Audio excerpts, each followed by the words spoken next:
ನನ್ನ ಕಾಳಜಿ ಇಷ್ಟೇ. ಈಗ ಆರ್ಟಿಫಿಷಿಯಲ್ ಇಂಟೆಲಿಜೆನ್ಸಿ ಬಂದಿದೆ. ಈಗ ನಮ್ಗೆ ಬೇಕಾಗಿರೋದು ಕಾರ್ಯನಿರ್ವಹಣೆಗಾಗಿ ಇಲಾಖೆ ಎಂಪ್ಲಾಯೀಸ್ ಇರಬಾರ್ದು. ಕಾರ್ಯನಿರ್ವಹಣೆ ಮಾಡ್ಲಿಕ್ಕೋಸ್ಕರ ಇರುವಂತದ್ದು ಎಂಪ್ಲಾಯೀಸ್ ಅಲ್ಲಿ ಇಲಾಖೆಗೋಸ್ಕರ. ಇದು ಅಲ್ಲ, ಎಂಪ್ಲಾಯೀಸ್ಗೋಸ್ಕರನೇ ಇಲಾಖೆ ಇದ್ದಂಗೆ ಆಗಿದೆ. ಕೆಲವು ಇಲಾಖೆಗಳಲ್ಲಿ ಸಭಾಪತಿಗಳು ವರ್ಷದಲ್ಲಿ ತಿಂಗಳಲ್ಲಿ ಒಂದೇ ಸಲ ಅವ್ರಿಗೆ ಕೆಲಸ ಬಿಲ್ ಮಾಡೋದು ಮಾತ್ರ.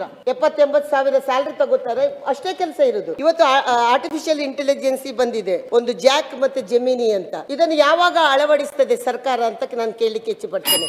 ಯಾಕೆಂದ್ರೆ ಅಲ್ಲ, ಒಂದೇ ನಿಮಿಷ ಸಭಾಪತಿಗಳು, ಈ ಇತ್ತೀಚೆಗೆ ಬಂದಂತ ಜಾಕ್ ಎನ್ನುವುದು ಎಷ್ಟು ಇಂಪ್ಲಿಮೆಂಟ್ ಮಾಡಿದೆ ಅಂತ ಹೇಳಿದ್ರೆ ಎಲ್ಲ ಭಾಷೆಯಲ್ಲಿ ಕೂಡ ಅದು ಉತ್ತರ ಕೊಡುತ್ತೆ. ನೀವು ಯಾವ ಕರ್ನಾಟಕ ಭಾಷೆ ಕನ್ನಡ ಹೇಳಿದ್ರು ಆಗುತ್ತೆ, ಮಂಗಳೂರು ಕನ್ನಡ, ಹುಬ್ಳಿ ಕನ್ನಡ, ಬೇರೆ ಬೇರೆ ಕನ್ನಡ ಭಾಷೆಯನ್ನು ಕೇಳಿದ್ರು ಕೂಡ ಉತ್ತರವನ್ನು ಕೊಡುವಂತದನ್ನ ಮಾಡುತ್ತೆ. ಇದು ಏನ್ ಮಾಡ್ಬೇಕು ಹೇಳಿ. ಅದನ್ನ ಆ ಸಾಫ್ಟ್ವೇರ್ ಅನ್ನು ಯಾವಾಗ ನೀವು ತರ್ತೀರಿ, ಇದರಿಂದ ಎಷ್ಟು ಉಳಿತಾಯ ಆಗತ್ತೆ ನಮ್ಮ ಇದಕ್ಕೆ. ಉದಾಹರಣೆಗೆ ಕಂದಾಯ ಇಲಾಖೆಯಲ್ಲಿ ಯಾವಾಗ ಬರುತ್ತೆ?